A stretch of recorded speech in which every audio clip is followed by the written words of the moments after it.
Mesdames, Messieurs, bonsoir. Bienvenue dans le débrief où nous revenons sur les verbatims phares de cette semaine. Des phrases, juste des phrases, mais ce soir, elles disent beaucoup plus que cela. Quand Aziz Akhannouch parle de passer le flambeau, il ne parle pas seulement de mandat, il parle de temps politique, de transmission et peut-être même la fin d'un cycle. Et en parlant de fin de cycle, quand Nizar Baraka, le ministre de l'Eau et de l'Équipement, annonce la fin de cette année de sécheresse, ce n'est pas qu'une bonne nouvelle météo, c'est une respiration nationale.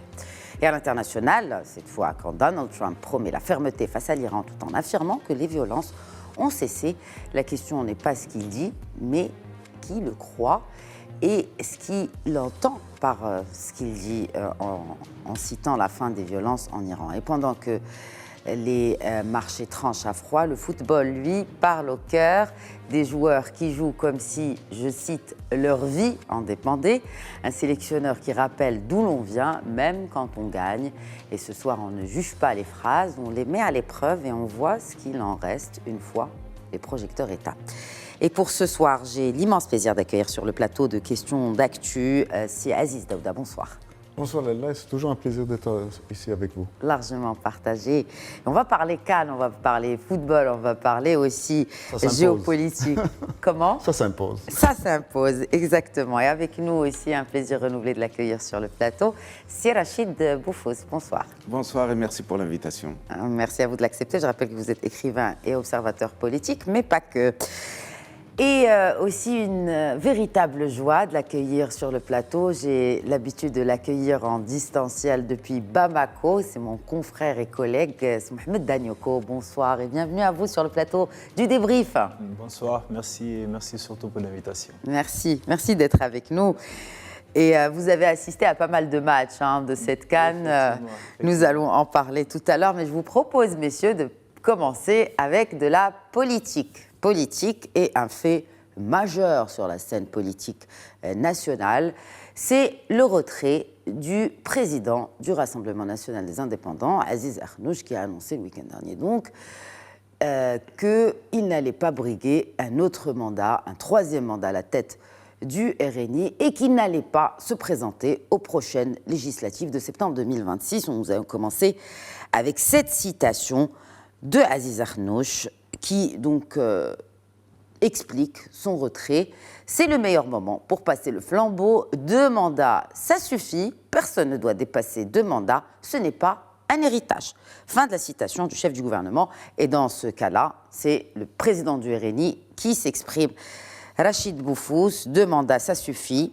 Principe démocratique au message politique très calculé. Mais je pense que ce principe déjà de 2 mandats a quelque chose de démocratiquement sain. Donc il faut toujours savoir laisser sa place, d'autant plus que quand on voit dans la scène politique les patrons de partis rechignent à partir, ils veulent carrément hériter le strapontin sur lequel ils sont assis, notamment à l'USFP, où on assiste au 4e mandat de Selgers. Et le PJD, on en parle, Ilham Kiren ? Alors, la même chose, Ben Kiren ne veut pas partir. Bon, je pense qu'ils vont les gens du PJD finiront par le virer, je ne sais pas, mais toujours est-il que la longévité à la tête d'un parti n'est jamais bonne pour le renouvellement donc, des élites, pour la cooptation de nouvelles élites au sein des partis, et ce n'est pas bien aussi pour la démocratie en général, et pour la démocratie au sein des partis. Donc moi je pense que c'est une bonne chose que Aziz Akhannouch, en quelque sorte, montre le chemin que devraient justement prendre tous les leaders qui veulent aujourd'hui que nous coupions avec le passé, que nous renouvelions les élites, que nous donnions la place à de nouvelles personnes, notamment des gens qui sont éloignés du champ politique, qui aimeraient faire de la politique, mais quand ils voient justement tout Comment on peut faire de la politique si on est éloigné du champ politique ? Je m'explique. Il y a des gens qui font de la politique sans avoir milité ne serait-ce qu'un seul jour de leur vie. Oui. Parce que vous parlez de démocratie interne au sein des partis, mais on le voit dans d'autres partis, notamment des partis tels que le RNI, il y a des gens qui sont parachutés comme cela, sans avoir réellement un parcours politique. C'est ça le problème aujourd'hui au sein des partis, c'est d'abord un problème d'encadrement. Il faut savoir qu'au Maroc, il y a peut-être, je pense qu'il n'y a qu'un seul parti qui arrive encore à encadrer la population, c'est le parti de l'Istiqlal, qui a à peu près donc, des inspecteurs régionaux, des encadrements régionaux, etc., qui arrivent à couvrir. Ce qu'il faut savoir, c'est que sur les, on a, je pense, 45 000 ou 50 000 bureaux de vote, donc il faut pouvoir encadrer tout le territoire, c'est tout très difficile. Les partis ne sont pas très riches, hein, n'ont pas beaucoup de militants, c'est-à-dire par conviction, parce qu'encore une fois, il faut convaincre, et c'est ça le problème des partis. Qu'est-ce qui va faire que quelqu'un qui veut faire de la politique ou accéder à la politique va choisir l'Istiqlal au lieu du RNI, le mouvement populaire ou le SFP? Ça, normalement, ça devrait se faire sur les idées. Or, les programmes, nous ne les voyons qu'à la veille des élections.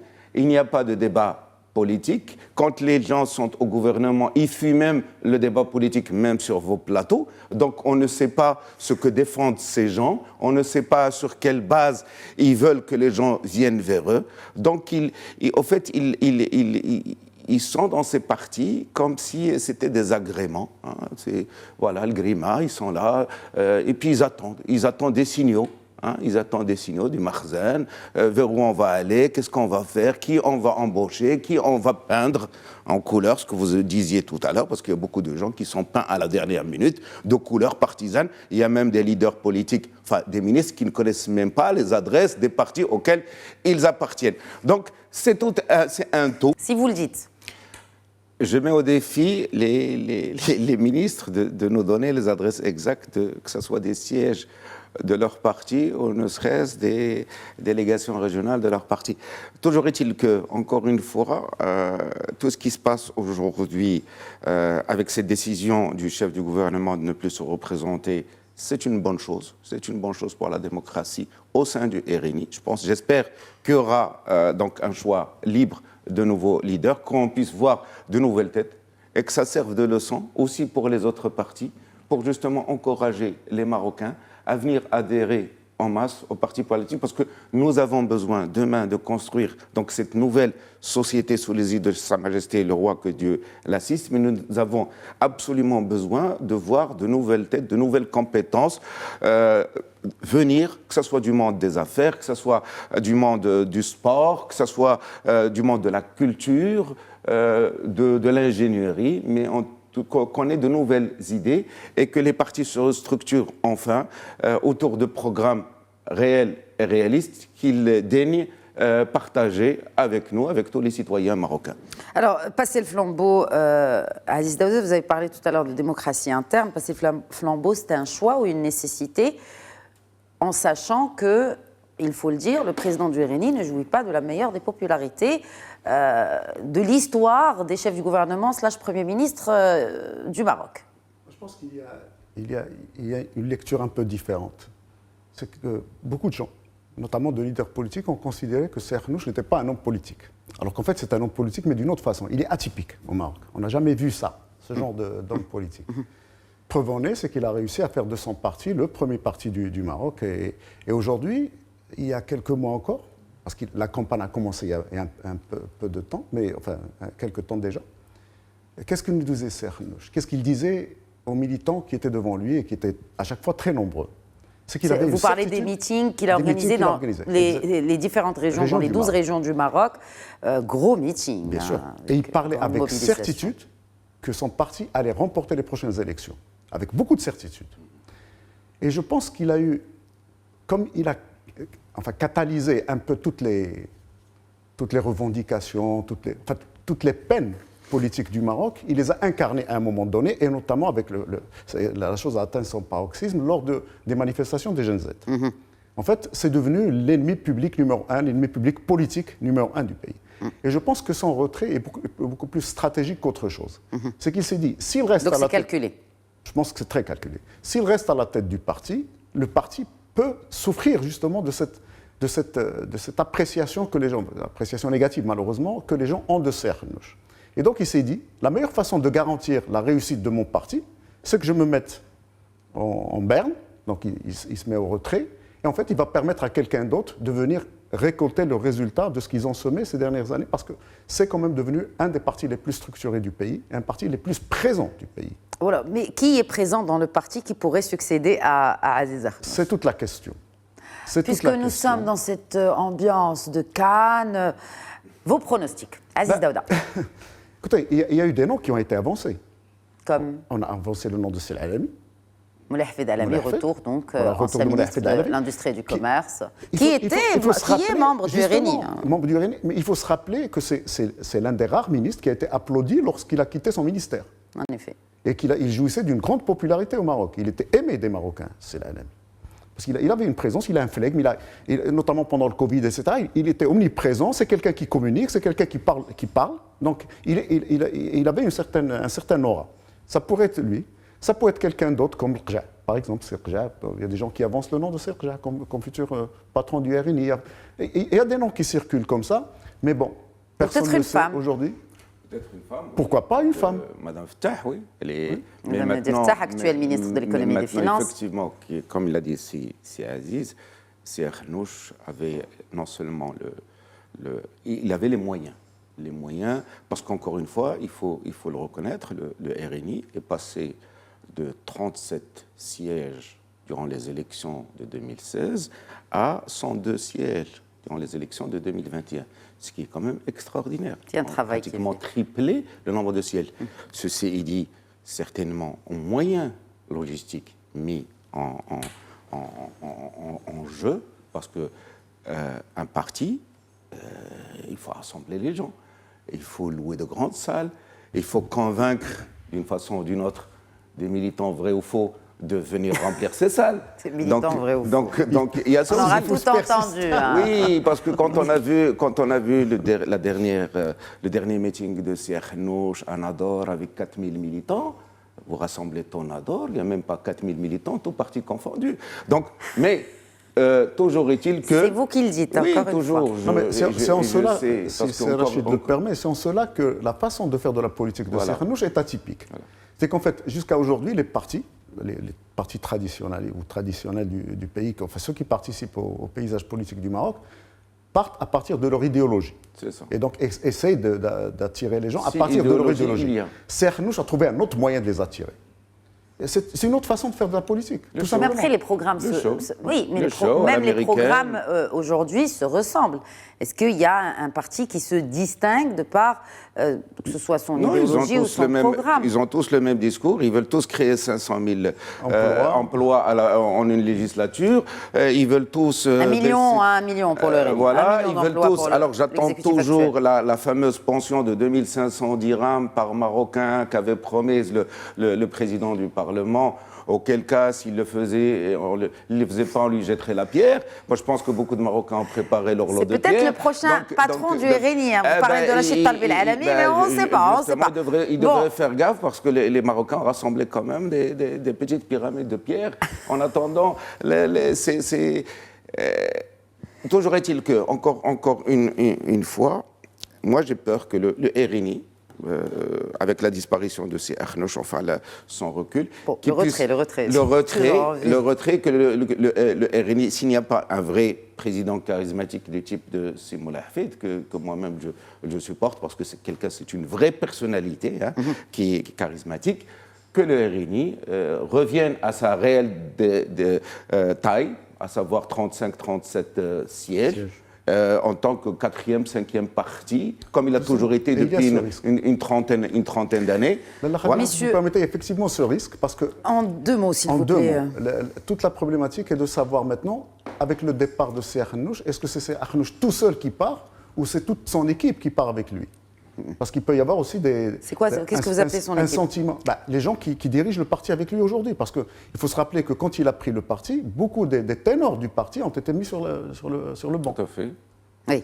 Et puis, bon, on est en période avant les élections, je ne vais pas dire préélectorale, oui, mais avec certaines campagnes qui ont commencé, c'est certain que avec ce retrait du président du RNI, donc de la tête de son parti, ça va changer la donne, certainement aussi pour les autres partis de la majorité, pour le PAM, pour l'Istiqlal aussi. Mais en tout cas, une chose est sûre, on s'apprête vraiment à vivre une période préélectorale assez inédite dans l'histoire de la démocratie de notre pays. Nous allons enchaîner avec un autre sujet tout aussi important que la démocratie.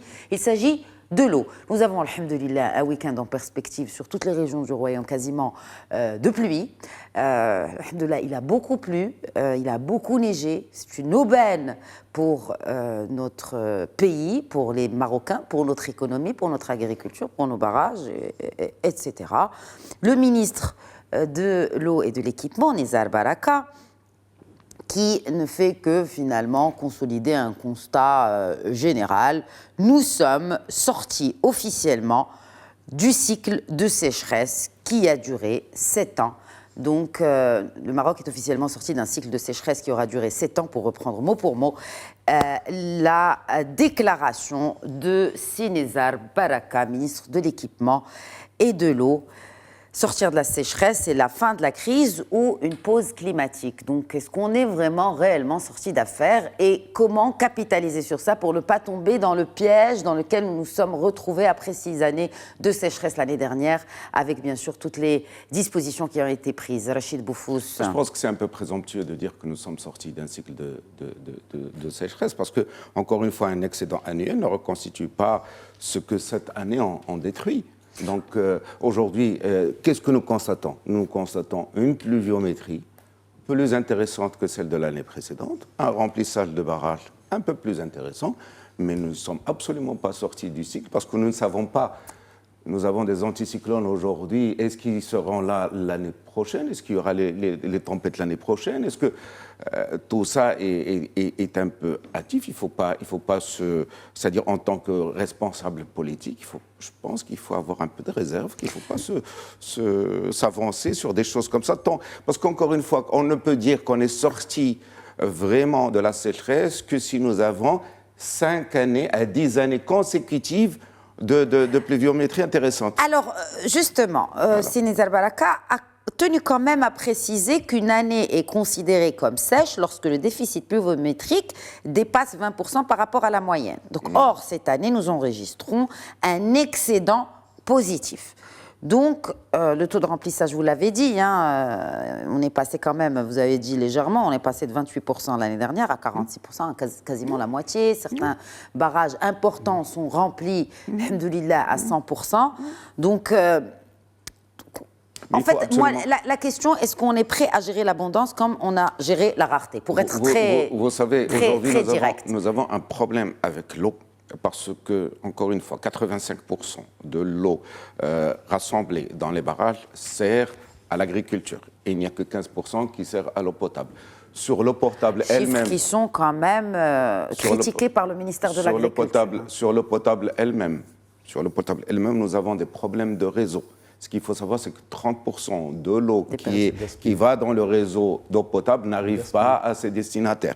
Donc il y a un travail à faire. Ce qu'a fait le gouvernement depuis maintenant 3 années de réorienter les eaux excédentaires, donc du château d'eau qui est le Rif, vers les bassins qui sont secs, c'est une très bonne chose. Mais il faut continuer cette autoroute de l'eau jusqu'à Marrakech, d'accord, qui souffre vraiment d'un vrai problème de sécheresse. Et il faut encore une fois arrêter définitivement avec les cultures agricoles, consommatrices d'eau et exportatrices d'eau. D'accord? Nous exportons aujourd'hui aux pays européens l'eau que nous n'avons plus. D'accord? Les autorités ont démarré d'ailleurs dans la région de Tataï, se sont attaquées même à des hautes personnalités qui faisaient de la culture de melons et de pastèques dans une région vraiment désertique. Et je les salue parce qu'encore une fois, c'est l'avenir des gens. Vous remarquez la dernière fois à Zagouran, vous faisait de la pastèque, c'est complètement aberrant parce qu'on pompait l'eau albienne qui avait des millions d'années et qui ne se renouvelle pas juste pour faire de la pastèque et exporter l'eau que nous n'avons plus, que nous n'aurons plus. Nous avons le même problème avec les grandes fermes de palmiers dattiers dans la région du Tef, Ilelt, où aujourd'hui les gens, jusqu'à l'arrivée du barrage de Qaddoussa, pompaient de l'eau albienne, qui est là depuis des millions d'années. Donc encore une fois, il faut rationaliser ces distributions. Donc gérer l'abondance comme on a géré la rareté, il faut dire qu'on a bien géré la rareté, même si bon, c'était au détriment d'abord de certaines cultures agricoles, parce que certains barrages ont arrêté de fournir les exploitations agricoles en eau, parce que l'eau, elle est la priorité, naturellement, elle est à l'eau potable, elle est aux citoyens. Aziz Daouda, comment le Maroc peut mieux gérer l'abondance comme on gère des épisodes de rareté, aussi bien, de manière aussi efficiente? En faisant un peu d'histoire. Un peu d'histoire. Il faut se rappeler que le Maroc a toujours connu des périodes de sécheresse graves, que les Saadiens, s'ils étaient là, ils nous en auraient parlé. Bien sûr. Ils ont souffert de ça et c'est comme ça qu'ils ont disparu aussi. Enfin, une des raisons.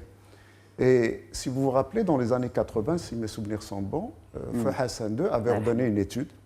À l'époque, on n'avait pas les moyens de la faire nous-mêmes, donc c'était des Américains, des scientifiques américains, etc., qui étaient venus. Je vous rassure, il y a encore beaucoup de cabinets qui sont à l'époque, aujourd'hui... c'était des universitaires, c'était pas encore la mode des cabinets. Non, juste pour les ministères, je parle justement des ministères qui font des études encore, malheureusement. qui coûtent des millions de dollars. Et à l'époque, la conclusion avait été que le Maroc connaissait des cycles de 7 années de sécheresse, et que chaque 7 années, il y avait une année faste. Et en fait, ça nous rapproche aussi de la civilisation des pharaons qui est aussi reposée sur les crues du Nil. Et les crues du Nil, ce n'était pas chaque année, il y avait un cycle aussi de sécheresse et une année faste donc de pluie. Donc toute la question maintenant est de comprendre que cette pluviométrie est la bienvenue, mais qu'on doit continuer, comme a dit Sébou tout à l'heure, la politique qui a été entamée, désalinisation de l'eau, autoroute de l'eau, enfin tout ce qui a été entrepris pour justement contrecarrer la période de sécheresse qui va venir fatalement, parce que scientifiquement, il est prouvé qu'il y a des cycles de 7 années de sécheresse. Surtout que nous sommes dans une période aussi de notre histoire en tant qu'humains sur cette planète où nous souffrons de réchauffement climatique. Non, mais écoutez, madame, jamais les Marocains, d'abord, n'ont été aussi nombreux, donc n'ont eu autant de besoins en eau. Oui. Jamais l'agriculture n'a été aussi importante dans cette région, donc jamais on a eu besoin d'eau. Autant d'eau pour l'agriculture, et jamais on a consommé autant d'eau en tant que citoyen. Exact. Non, mais j'évoquais, si vous le permettez, je vais quand même donner la parole aussi à Mohamed Danioko. Aujourd'hui, peut-être aussi un retour sur expérience du Mali, sur cette question de l'eau, sur cette question aussi du réchauffement climatique et comment le pays fait face à la rareté de l'eau. Bien sûr, nous n'avons pas le même climat au Maroc comme au Mali, mais on souffre finalement des mêmes effets de changement climatique. Oui, tout à fait. On a aussi des problèmes de sécheresse chez nous, parce qu'au Mali, on a 2 périodes dans l'année. Il y a la période sèche et il y a la période de pluie qui commence de juin, qui s'étend sur 3 mois. Et les pluviométries, ces 2 dernières années, étaient assez fortes. Et selon les explications de la météo, c'est dû aussi, n'est-ce pas, au dérèglement climatique et tout ce qui s'ensuit, parce qu'il y a eu des cas d'inondation. Et je prends l'exemple de l'année surpassée où on a enregistré des quantités de pluie qui, depuis plus de 30 ou 40 ans en arrière, on ne l'avait pas enregistré. Et ça fait des inondations entre les maisons, les gens étaient obligés de prendre des pirogues. C'est arrivé en plein Bamako, en pleine capitale, où pour aller d'une maison à une autre, on prenait des pirogues. C'était inédit, et même pour les gens qui avaient 50 ans, qui sont dans la capitale. Donc c'est pour dire que ça existe chez nous. Et la sécheresse aussi, c'est une réalité. Parce que nous, à Bamako, pour prendre le cas de Bamako, c'est le fleuve Niger, en tout cas, qui vraiment pourvoit. Mais aujourd'hui, c'est un fleuve aussi qui est en crise, qui est menacé avec tout ce qui se passe autour du fleuve. Et donc, autant de choses, mais ce que vous avez et que nous n'avons pas, ce qu'ici on conserve. Quand il y a la pluviométrie abondante, il y a les barrages pour les retenues d'eau. Et chez nous, quand ça vient, souvent, on n'a pas forcément, et même quand il y a une abondance, on ne retient pas pour pouvoir réutiliser après. Et donc, ça fait que l'eau qui vient souvent est perdue. Et quand la période de sécheresse vient, comment est-ce qu'on gère? Eh bien, on fait avec. Et ça, c'est plus délicat, surtout pour un pays agro-silvopastoral où on vit vraiment que de l'eau, que ce soit l'agriculture, parce que l'économie repose sur ça, et l'élevage aussi, quand il n'y a pas de truc. Et donc, c'est assez compliqué. Donc, c'est une donne qui existe chez nous. Et on arrive il y a des dispositions qui sont prises, mais pas forcément assez développées comme c'est le cas ici au Maroc. Et peut-être que aussi c'est aussi un aspect de coopération entre le Maroc et le Mali en termes de gestion de la ressource hydrique, peut-être aussi le partage d'expériences en termes de construction de barrages ou autres facilités hydriques. C'est bien possible parce que voilà, la coopération sud-sud, en tout cas privilégiée par Sa Majesté le roi Mohamed VI, c'est une réalité aujourd'hui. Donc, et si on voit aujourd'hui au Mali, il y a des périodes de l'année où tout ce que nous consommons pratiquement comme produits frais vient du Maroc.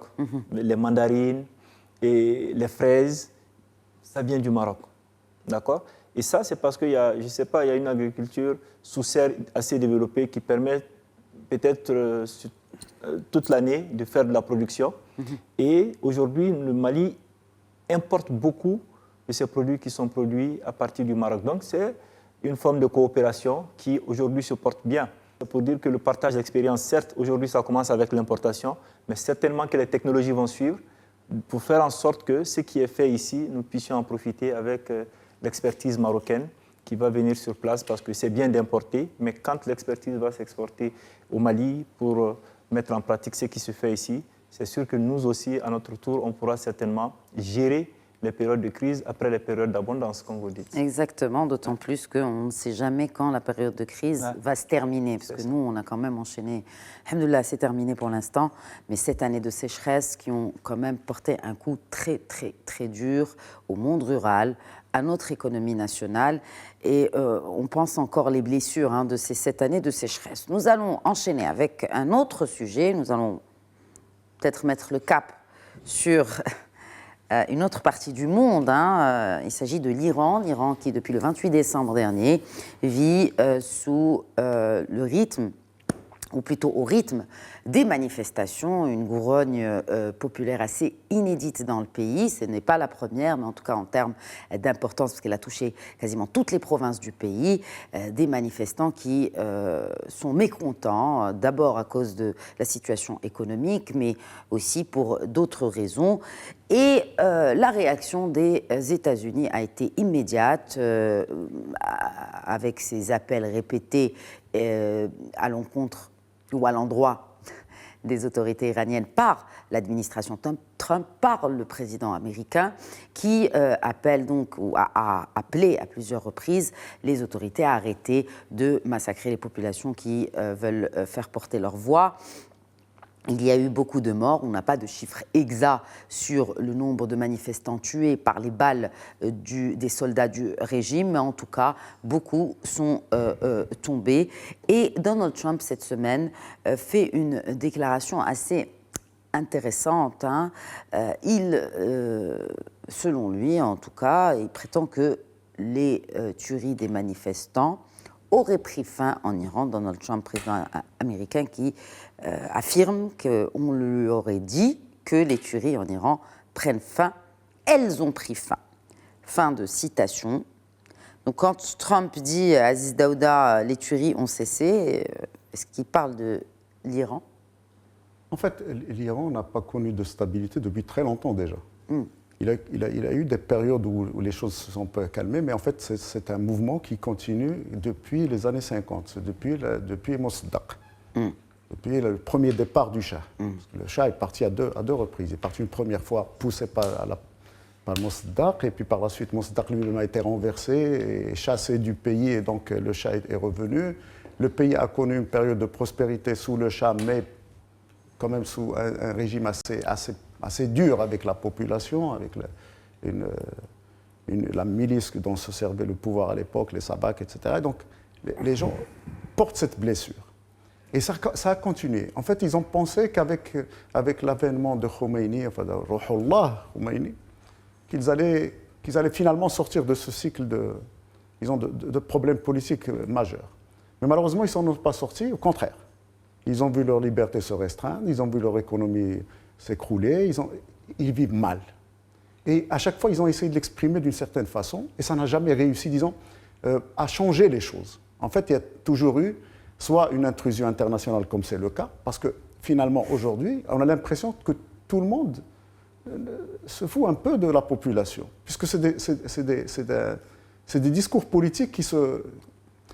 enfin, voire géopolitique. En fait, géopolitique, c'est-à-dire qu'il y a un discours et puis on lui répond par un autre discours, etc. En fait, qu'est-ce qui s'est passé? C'est que le pouvoir, ayant senti la difficulté cette fois-ci à venir au bout de la chose, parce que la tuerie quand même a pris des dimensions invraisemblables, la communauté internationale s'y est intéressée, notamment les États-Unis. Et les États-Unis, qu'est-ce qu'il a dit Trump? Arrêtez de tuer les civils, sinon on va intervenir.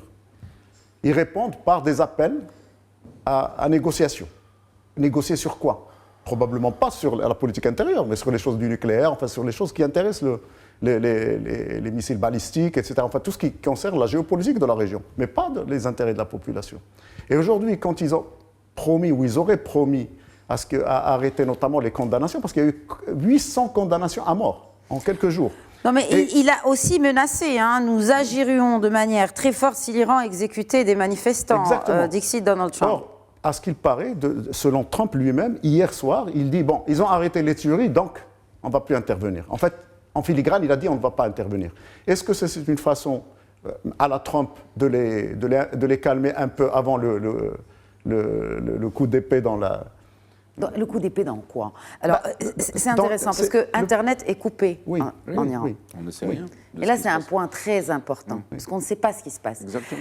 Malgré une tentative de Starlink, donc de cette solution du mania américain de la tech Elon Musk, ça a été coupé grâce à une technologie chinoise. Parce qu'ils ont réussi à brouiller. C'est juste un signal, vous le brouillez, vous n'avez plus Vous le brouillez grâce à une technologie. Donc on voit que quand même la Chine, de manière très discrète, back le régime. Donc au final, ce que disait Aziz Daouda très juste titre, les populations, c'est pas ce qui les intéresse. C'est un terrain de guéguerre géopolitique. Et que beaucoup de gens ont compris depuis très longtemps, c'est que le régime iranien est l'idiot utile de la région. C'est grâce à lui que tous ces pays se sont armés, et donc c'est un marché pour l'armement, un marché extraordinaire pour l'armement. Et donc, est-ce que les grandes puissances occidentales ont intérêt à ce que ce régime disparaisse? Non, puisqu'ils commercent très bien dans la région, grâce justement à la présence de ce régime qui malheureusement n'a pas compris qu'il servait disons, de catalyseur d'une certaine économie dans la région. Oui, mais la menace, est-ce qu'elle suffit à faire reculer un régime? Est-ce qu'elle, non seulement a fait reculer, mais au-delà, mais est-ce que d'abord la menace occidentale, nommément américaine, plus les manifestations, est-ce qu'ils réussiront réellement à faire tomber le régime Khomeini? Moi, je rejoins Aziz dans ce qu'il a dit, c'est qu'il y a eu plusieurs mouvements de fronde populaire en Iran depuis les années 50.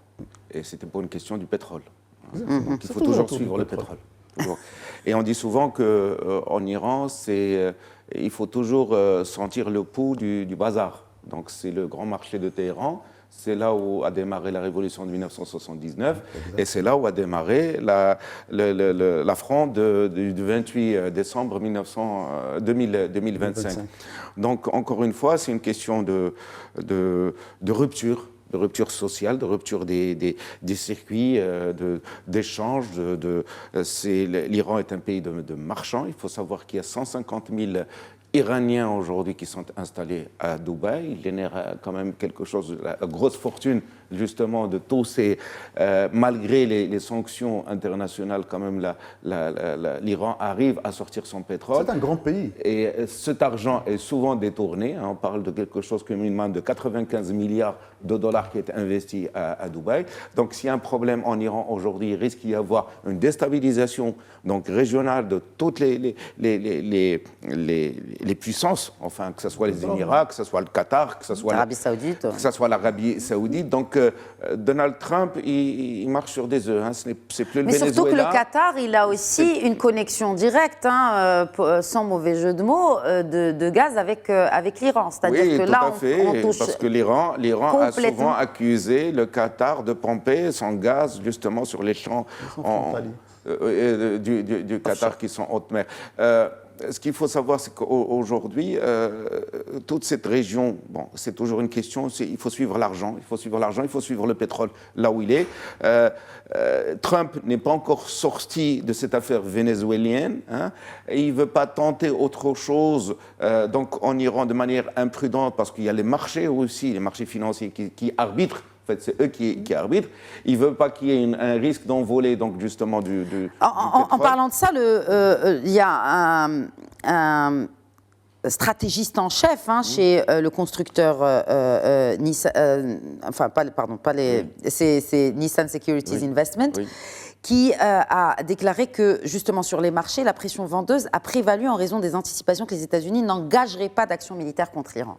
Donc même les marchés n'y croient pas, malgré les menaces répétées de. C'est ça. Et peut-être que Trump aussi cherche à ce que le prix du pétrole augmente, parce qu'encore une fois, le pétrole vénézuélien qui est lourd n'a de sens que si le prix du pétrole est vendu cher, parce que les investissements sont très importants. Très lourd. Donc voilà. Et donc encore une fois, on ne sait pas, mais ce qu'il faut savoir, c'est que c'est depuis 2019, en Iran, une espèce de révolution qui ne dit pas son nom est latente. D'ailleurs, on l'a vu avec le mouvement des femmes. En 2019, et ça continue encore une fois. Il y a eu cet intermède sur l'attaque israélienne donc de juin 2025. Et ça reprend aujourd'hui, donc ça veut dire que c'est quelque chose de latent, c'est-à-dire que les jeunes, ce qui est quand même paradoxal, les jeunes qui avaient 20 ans en 1979, qui appartenaient peut-être au Parti communiste, le Toudé, ou qui étaient dans le bazar, qui ont fait la révolution en 79, ben, ils sont là avec leurs enfants. Et 47 ans après, donc en 2026, à s'attaquer à ce qui devait être la solution pour le peuple iranien en 1979, mais qui s'est révélé une véritable catastrophe, donc ce régime des mollahs, et puis avec leurs bras armés, les pasdaran, qui sont de véritables gangsters, qui font une mainmise justement sur toute l'économie. Et ce qu'il faut savoir encore une fois, que c'est l'Iran est quand même une très grande civilisation. Les gens sont très bien éduqués, ils sont dans les technologies, ils sont dans de ce que nous avons aujourd'hui. On leur doit en mathématiques, en médecine. Dans le savoir, la connaissance, ils ont de très grands savants, d'accord. Et donc tout ce que nous pouvons espérer, c'est que tout cela se passe bien, qu'il y ait une transition. Si demain il y a une révolution qui est une transition douce, mais qui est le moins de... Après, demain, on ne sait pas, parce que là, on voit que le régime, il est en place. Il y a deux choses dont il faut tenir compte. Tout à fait. Premièrement, le fait que Vance se soit un peu distancé de Trump sur la question. Vance dit non à l'intervention. Il a dit ouvertement. En fait, nous sommes à mi-mandat, il cherche déjà à avoir ses propres marques pour les prochaines élections. Donc, bien sûr. Donc s'opposer à son président, c'est quand même assez inédit d'un vice-président aux États-Unis. Ça d'un côté. D'un autre côté, c'est un pays où il y a les gardiens de la révolution qui représentent 60% de l'économie. Donc quand Boufos parle d'investissement à Dubaï, etc., c'est les gardiens de la révolution. C'est ça. Donc ils ont de l'argent et ils ont un armement très sophistiqué. Ils sont plus puissants sur le plan de l'armement et de l'entraînement des hommes que l'armée elle-même. Et c'est les soutiens du régime. Parce qu'eux ne dépendent pas du gouvernement, ils dépendent du Mourchid. C'est ça, de Khamenei. Et donc, tant que Khamenei est là, tant que Khamenei les pousse, ils vont agir pour Khamenei. Ils les protègent aussi, parce que s'ils s'enrichissent, c'est aussi pour lui garantir un peu le modèle d'une mafia. Enfin, ils lui permettent aussi de rester au pouvoir. Et tout le monde est gagnant. En contrepartie, ils ont des avantages économiques invraisemblables. Et ça a été dit sur ce même plateau par un expert cette semaine, c'est-à-dire que le régime ne tomberait que de l'intérieur. C'est-à-dire qu'il y a une implosion, malgré les manifestations, etc. Ça ne pourrait pas. Oui. Exactement. L'avenir nous le dira. En tout cas, l'avenir aussi nous le dira si cette coupe d'Afrique des Nations va rester au Maroc ou pas. Grand match en perspective dimanche. Nous sommes à l'avant-veille de cette finale de la CAN. Un très beau tableau de cette finale. Le Maroc qui va affronter le Sénégal de Lyon, les Lions de l'Atlas, les Lions de la Teranga, qui vont donc s'affronter dimanche sur la très belle pelouse du stade Moulay Abdellah ici à Rabat. Mais avant, c'est à la suite, ou en tout cas à la sortie de cette demi-finale, il faut le dire, très courageuse, une demi-finale qui nous a tenus tous en haleine, des dizaines de millions de Marocains, soit au Maroc ou dans les 4 coins de la planète. 130 minutes, on va dire. Quelque chose comme ça. Mercredi soir, 130 minutes de stress. Voilà. Et alhamdoulilah, avec l'aboutissement, nous avons gagné face aux Nigérians après ces pénaltys arrêtés brillamment avec brio par Bono. Si la régie veut bien, on va peut-être commencer par la déclaration de Zelzouli, l'international marocain, qui dit tout pour décrire comment le style de jeu, la force de jeu des Lions de l'Atlas. On a joué comme si notre vie en dépendait. On se bat pour le Maroc, on fait tout pour eux. Mohamed Danyoko, vous étiez dans le stade. Et ce qu'il dit est tellement vrai qu'il a joué avec une cuisse bandée. Exact. Il avait le bandage, donc c'est comme si sa vie en dépendait. Ça reflète l'effort de l'homme qui, malgré une certaine blessure, une certaine indélicatesse, était sur le terrain et a fait des différences. Et donc, à l'image des Zelzouli, c'était toute l'équipe marocaine. Et surtout, moi, personnellement, c'est l'apport du public qui était fantastique, parce que ce n'était pas évident. On avait une équipe en face du Nigeria qui, on l'a vu contre l'Algérie et bien avant, et jusqu'à cette étape de la compétition, c'est l'équipe qui aura marqué le plus de buts, avec 14 réalisations, suivi du Sénégal, 12 réalisations. Et quand cette équipe n'arrive pas à cadrer 2 tirs dans un match contre le Maroc, c'est dire que l'équipe en face avait justement mis en place une stratégie qui pouvait contenir, n'est-ce pas, cette équipe qui, quand même, comme je l'ai dit, a 14 buts. Donc ce n'est pas rien quand on n'arrive pas à cadrer 2 fois contre le Maroc dans un match sur 120 minutes. C'est dire ce qu'il faut dire, et surtout l'apport du public qui vraiment a donné ce supplément d'âme à cette équipe qui, à un moment donné, est allée chercher cette victoire au bout du bout, à la séance des tirs au but, comme vous l'avez dit. On a vu un Bono avec un réflexe à faire le deuxième arrêt, qui ressemblait à un gardien plutôt d'handball, je ne sais pas. Mais c'était magnifique, et ça, c'est l'explosion de joie derrière. Et ça, quelque part, le public a poussé cette équipe qui, bien que vaillante, a eu à un moment donné besoin de ce public-là, assez fort qui l'a poussé pour aller chercher cette qualification. Et ils sont très reconnaissants envers ce public qui les soutient, pas d'ailleurs qu'au Maroc, on l'a vu au Qatar aussi, on l'a vu aussi au Qatar encore une fois après la Coupe du Monde, mais pour la Coupe arabe, beaucoup de Marocains se sont déplacés pour soutenir les Lions. D'ailleurs, Zelzouli qui les remercie et qui dit que... Ils ont été jusqu'en Amérique latine soutenir les jeunes. Bien évidemment, au Chili, à Santiago, effectivement, pour cette finale qu'on a remportée aussi. C'est Aziz Daouda 2025, franchement. Une année. Ah, c'est une année faste. La pluie, la neige, oui. Maintenant les résultats du football, que peut-on espérer de mieux? Non, mais en toute sincérité, moi, ce qui me réconforte aujourd'hui et me rend fier, c'est que ça a été une coupe de toutes les logiques. La première logique, c'est que le Maroc avait promis une coupe en tout exceptionnelle, et il a réussi le pari de l'avis même des spectateurs qui étaient là. Parce qu'il y a bien évidemment les officiels qui peuvent toujours témoigner de leur gratitude, etc. Mais c'est surtout le public, le citoyen lambda qui est venu du Mali, du Congo, de je ne sais où, d'autres, qui a apprécié son séjour et qui s'est retrouvé en Afrique, véritablement fier. En fait, c'est logique parce que le Maroc est l'un des rares pays du continent à pouvoir offrir autant de possibilités d'organisation, autant de savoir-faire, etc. Et ça a marché, et les différents publics qui étaient là ont contribué justement à la fête, et c'est tout à fait logique. La deuxième logique, c'est que le niveau des équipes a été respecté. C'est-à-dire qu'on s'est retrouvés en finale avec le premier et le deuxième du classement FIFA en Afrique. Le Maroc est premier, le Sénégal est deuxième, donc c'est tout à fait logique qu'ils soient là.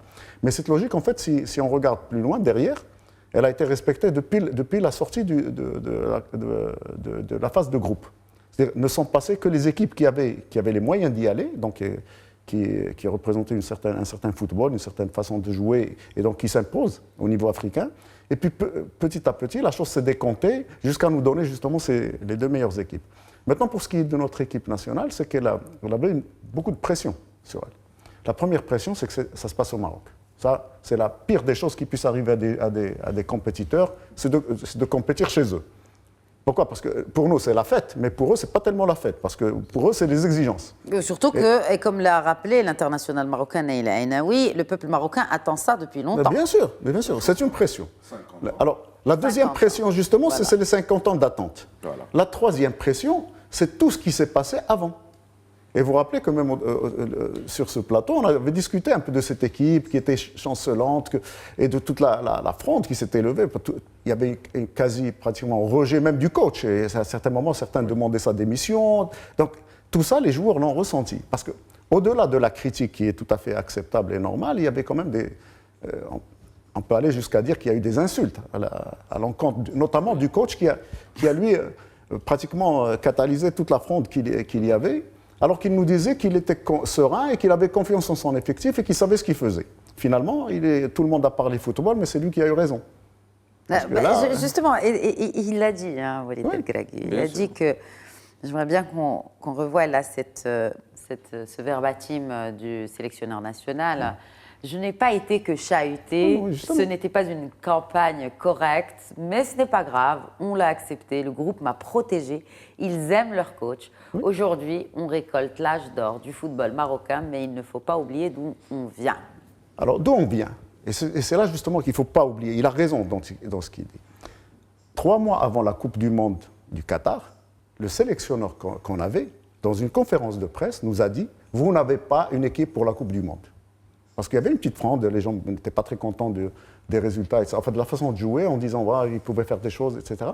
Et il est venu nous dire vous n'avez pas d'équipe. Heureusement qu'il soit parti. Parce que El-Gragui a pris une équipe pratiquement pendant 2 mois et demi. 2 mois et demi avant la compétition. Et il a démontré tout à fait le contraire. Et à partir de là, quelque chose s'est déclenché au Maroc. Oui. Aujourd'hui, on ne participe plus pour participer. Parce que justement, il nous a décomplexé, ce gars-là. On lui doit beaucoup en football. Depuis là où d'abord on a commencé à nous qualifier dans toutes les catégories en Afrique, alors qu'on était absent, par exemple, c'est les jeunes, etc. Pendant très longtemps, on n'arrivait même pas à se qualifier dans les Coupes d'Afrique des U20, des U17, etc. Aujourd'hui, on est présent. Et on n'est pas présent que comme figurant, on est présent soit pour gagner, soit pour jouer les demi-finales ou finales. On va en Coupe du Monde des jeunes et on remporte la Coupe du Monde des jeunes. C'est quand même inédit pour nous.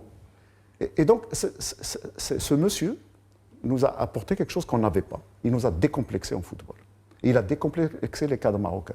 Et aujourd'hui, ce dont on peut se satisfaire, c'est qu'il soit toujours là. Dieu merci, parce que si on avait opéré un changement sous la pression de la rue, peut-être qu'on n'aurait pas eu les résultats qu'on a eu avec lui. Le Maroc ne fonctionne jamais comme ça. Mais bien sûr, heureusement d'ailleurs. Mais ce qu'il faut retenir, c'est qu'aujourd'hui, les 2 entraîneurs en finale sont africains, les 4 en demi-finale étaient africains. Donc, c'est même tout le continent qui s'est décomplexé. Alors, vous parlez de cela et c'est important. Non seulement il se décomplexe, mais aujourd'hui, la FIFA a intérêt à investir dans le football africain pour une simple raison démographique. Mohamed Danyoko, demain, le continent africain représente quand même une manne, ou si ce n'est la manne d'une organisation comme la FIFA. Comment devrions-nous nous préparer? Qu'est-ce que nous apprennent ces expériences de Cannes et de ce genre de compétition pour finalement positionner aussi ce football africain sur la scène internationale, comme on suit des matchs de Boca Juniors en Argentine ou des équipes brésiliennes, qu'on s'intéresse aussi davantage au football africain? Je pense que ça a déjà commencé même pendant cette CAN, parce qu'on a eu une conférence d'envergure comme ça à Fès il y a moins de 10 jours. C'était la CAF qui organisait ça. Et là où on parlait de mobilité de talents africains. Et c'était à Fès il y a moins de 10 jours. Et la CAF avait vraiment invité les experts de tout, du monde sportif et de tout ce qu'ils peuvent conquérir en matière d'infrastructure, tout ça. Et les experts ont discuté de cela. Et je pense que c'est déjà des bases qui sont posées. Et ce que vous dites, ça veut dire que ça commence à se positionner, ça commence à germer, le fait de positionner et qu'on ait aujourd'hui notre modèle, comme on appelle, sur le continent, qui puisse aussi se positionner. Et donc, je pense que l'idée émerge et les questions sont posées et les débats s'enchaînent. Et comme il l'a dit, aujourd'hui, il y a eu... on est plus complexé par rapport à pas mal de choses, notamment sur le plan sportif, parce que quand on voit les 4 coachs des demi-finales qui sont des ex-internationaux, D'accord. Le Nigeria qui avait le coach malien Eric Sekouchel, Pape Thiaw, Regragui, Hossam Hassan, on les a connus quand nous on était petits, quand on suivait le foot. Aujourd'hui, les voir prendre des sélections et les amener là où ils sont, là où, entre guillemets, on parlait de sorciers blancs à l'époque pour remporter un trophée, il fallait faire recours aux sorciers blancs. Je pense que c'est démystifié maintenant. Et à partir de là, je pense qu'on va plus investir, n'est-ce pas, par rapport à ce qu'on fait, parce qu'aujourd'hui, le modèle marocain, l'idée de cette conférence que j'ai beaucoup aimé, c'était que certes, il y avait la CAN, mais autour de la CAN, il y avait tout un écosystème de développement des villes. Parce que le foot, certes, c'est sur le gazon, mais au-delà du foot, il y a quand même beaucoup d'aspects de développement. Et donc, le sport aujourd'hui, ce n'est pas que sport, football ou athlétisme ou pas mal de choses, mais il y a un développement autour dont on peut s'inspirer et beaucoup de villes. Et je pense qu'aujourd'hui, toute la grande délégation des différents pays qui sont venus au Maroc et qui ont pu voir ne vont pas manquer de s'en inspirer et ce serait bénéfique pour l'ensemble du continent. Et après, avec le recours aux experts et tous ceux qui sont autour du monde du sport et autres, mettre toute cette énergie en commun, ce ne serait que bénéfique pour l'Afrique et pour le développement du sport sur le continent. Oui, et notamment le développement aussi du football malien. Une équipe malienne, on le disait, je vous le disais avant le début de cette émission, Mohamed Danioko. Franchement, non, j'ai été très, très agréablement surprise par le niveau et le style de l'équipe malienne, qui est une équipe jeune. Ok, on ne va pas peut-être aller sur la même dynamique parce que là, actuellement, au pays, au Mali, il y a une dizaine de membres de la fédération qui ont démissionné.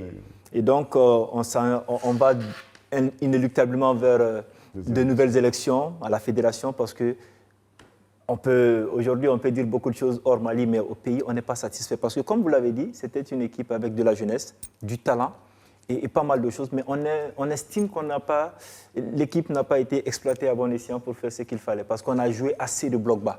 Ouais, le seul pays qui nous a mis un but, c'est le Mali. Oui, ah oui, non, mais voilà, c'est pour ça que je disais, j'ai été agréablement surprise, parce que quand vous avez joué contre le Maroc, vous avez très très bien joué, hein, vous avez marqué un but. On a bien exploité les transitions, sinon on a joué bloc bas pendant pratiquement, et jouer bloc bas, ça peut donner des difficultés à l'équipe adverse, même si elle a un jeu assez ouvert, mais on a joué assez bloc bas.